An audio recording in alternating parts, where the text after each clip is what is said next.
안녕하세요. 동행쌤입니다. 오늘은 부부 상담에서 듣는 3가지 공통된 이야기란 칼럼을 준비했는데요. 먼저 구독과 좋아요 부탁드립니다. 고맙습니다. 며칠 전 지인 자녀의 결혼식에 참석했습니다. 신랑 신부가 행복에 겨운 모습으로 결혼식에 임합니다. 그런데요, 저의 직업병이라고 할까요? 그들의 모습을 바라보면서 축복도 하지만 지금의 초심을 가지고 안정적으로 살아갈 수 있을까라는 생각이 듭니다. 모든 남녀는 결혼하며 결혼 생활에서 이혼도 외도도 없다고 다짐하죠. 그런데요, 살다 보면 이혼 위기도 외도 아픔도 찾아옵니다. 이에 결혼할 당시 초심은 사라지죠. 그나마 이런 위기와 갈등 앞에서 부부 상담 전문가를 찾아 부부 삶에 대한 솔루션을 찾는 부부들은 지혜롭습니다. 그런데요, 이와 다르게 부부의 인연을 포기하는 부부들, 특히 부부로 살아가면서 생긴 상처와 아픔을 방치한 채 당장 헤어지고 분리되는 것에 몰입하는 부부들을 보면 제3자의 입장이지만 아쉽고 마음이 아픕니다. 아마 제가 부부 상담이나 외도 상담을 하는 현장에서 이 사역을 감당하다 보니 저도 감정이입이 되는 것 같습니다. 그런데요, 제가 부부 상담이나 외도 상담을 하면서 가장 많이 듣는 3가지 이야기가 있는데요.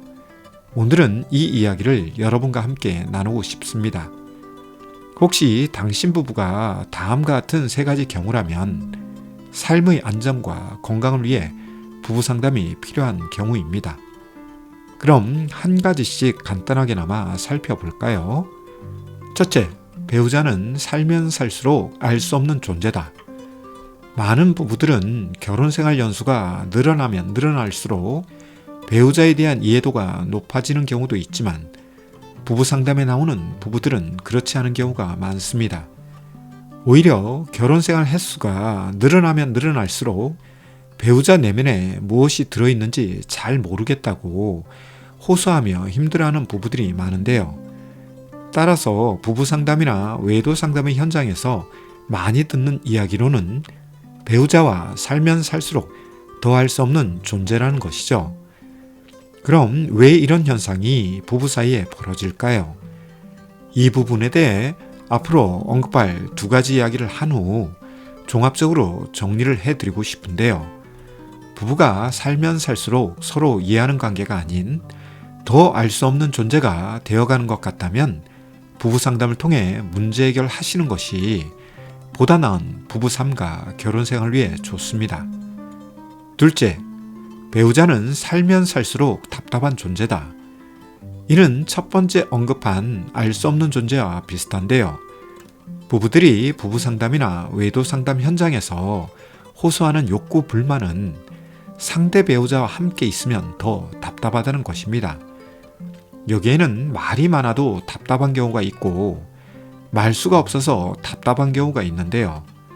어느 경우가 되었든 부부 사이에 답답함이 존재한다고 호소하고 욕구 불만을 토로하는 부부들이 많습니다. 그럼 말수가 없어서 답답한 경우는 이해가 되는데요. 왜 말이 많음에도 불구하고 답답한 경우가 있을까요? 이는 말의 행간을 놓치고 공감 없는 말을 많이 할 경우 말잔치는 풍성할지 모르나 부부 사이에 답답함이 존재하죠. 이에 대화와 소통 스위치를 꺼놓고 사는 부부부터 섹스리스 등 성적 관계를 차단하고 사는 부부까지 다양한 그리고 답답한 부부의 모습이 존재합니다. 그리고 이것이 이혼과 외도의 위기를 몰고 오는 경우가 있죠. 따라서 부부 사이에 답답함이 존재한다면 이는 치료와 변화, 극복이 테마가 됩니다. 만약 이런 것을 치료하지 않고 이혼 후 재혼할 경우 또다시 답답한 재혼 생활을 이어갈 수 있습니다. 따라서 부부 사이에 답답함이 존재한다면 부부 상담에 도움을 받는 것이 좋습니다. 셋째, 배우자는 살면 살수록 믿을 수 없는 존재다. 이건 역시 부부들이 부부 상담이나 외도 상담에서 토로하는 말이죠. 특히 외도와 직면한 부부들은 신뢰감이 바닥으로 떨어지죠. 이에 더 이상 믿을 수 없는 부부가 되었기에 추가적 결혼 생활은 무의미하며 이혼을 선택해야 한다고 하죠. 이런 상황이 벌어지는 이유에는 여러 가지가 있을 수 있으나 대표적으로 방어적이거나 회피적인 성향을 부부 중 한 사람이라도 가지고 있다면 자신에 대한 개방성을 차단하고 정보 교류를 하지 않기에 신뢰감을 평소에도 제대로 유지하지 못하죠. 이런 상황에서 외도와 직면하면 신뢰감은 바닥을 뚫고 땅속까지 파고 들어갈 정도로 떨어지죠. 단번에 떨어진 신뢰감은 엄청난 시간과 노력이 있어야 그나마 회복되거나 극복할 수 있는데요. 따라서 부부들은 살면 살수록 믿을 수 없는 존재라고 느끼는 것은 평소 부부가 얼마나 개방적으로 정보를 공유하고 생각과 느낌을 공유하느냐에 따라 달라질 수 있죠. 이상으로 부부 상담이나 외도 상담에서 자주 듣는 세 가지 이야기를 나눠 보았는데요. 혹 여러분 부부의 모습은 어떠신가요? 이제 오늘 제가 말한 세 가지 경우를 방지하거나 지양할 수 있는 방법에 대해 이야기해야 할 순서 같은데요. 앞에서 말씀드린 알 수 없다, 답답하다, 그리고 믿을 수 없다를 변화하고 극복하기 위해서는 평소 부부 사이의 의사소통을 개선해야 합니다. 의사소통은 말을 많이 하는 것과 다릅니다. 의사소통은 경청과 공감뿐만 아니라 말이 아닌 말귀를 알아듣는 감수성과 민감성까지 필요하죠.